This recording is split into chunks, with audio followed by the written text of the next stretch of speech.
ইমোতে কিভাবে নাম পরিবর্তন করবেন বা চেঞ্জ করবেন।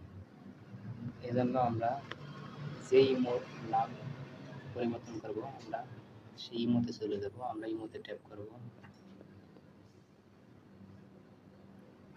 ইমোতে ট্যাপ করার পরে ইমোর উপরে যে প্রোফাইল আইকন আছে সেই প্রোফাইলের উপর ক্লিক করব।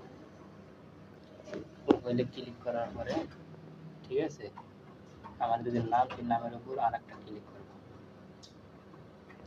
ক্লিক করার পরে নিচে দেখেন এখানে এডিট বাটন আছে, আমরা এডিটের উপর ক্লিক করব। এডিটের উপর ক্লিক করার পরে এখানে দেখেন ইউজার নেম আছে। এই ইউজার নেম ঠিক আছে, ইউজার নেমের উপর একটা ট্যাপ করব। ট্যাপ করার পরে আমাদের এখানে দেখেন বর্তমান যে নাম আছে ইমোর সেই নামটা এখানে শো আছে। আমরা যেহেতু নাম পরিবর্তন করবো এই জন্য আমরা পুরাতন নাম রিমুভ করে দেব বা ডিলিট করে দেব। ঠিক আছে, আমরা এই নতুন নাম বসাবো এই জন্য আমরা পুরাতন নামটা এখান থেকে রিমুভ করে দেব। তা আমরা আমাদের ইচ্ছে মতো আমাদের নাম এখানে দিয়ে দিব। ঠিক আছে, আমি আমার নামটা এখানে বসিয়ে দিচ্ছি। ঠিক আছে,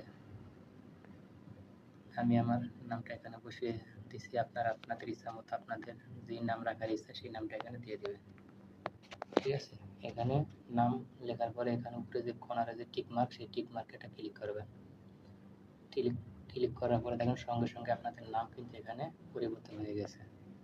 ঠিক আছে, এখানে কিন্তু সঙ্গে সঙ্গে আপনাদের নাম পরিবর্তন হয়ে গেছে। তা আমরা একটু ব্যাগে যাই, ব্যাগে যাওয়ার পরে দেখেন আমাদের নামটা পরিবর্তন হলো কিনা একটু চেক করি। দেখেন এখানে কিন্তু নাম অলরেডি পরিবর্তন হয়ে গেছে। দেখছেন এখানে কিন্তু নামটা অটোমেটিক পরিবর্তন হয়ে গেছে। ঠিক আছে, ঠিক এইভাবে আপনারা ইমোর নাম পরিবর্তন করতে পারবেন। ঠিক আছে, ধন্যবাদ সবাইকে।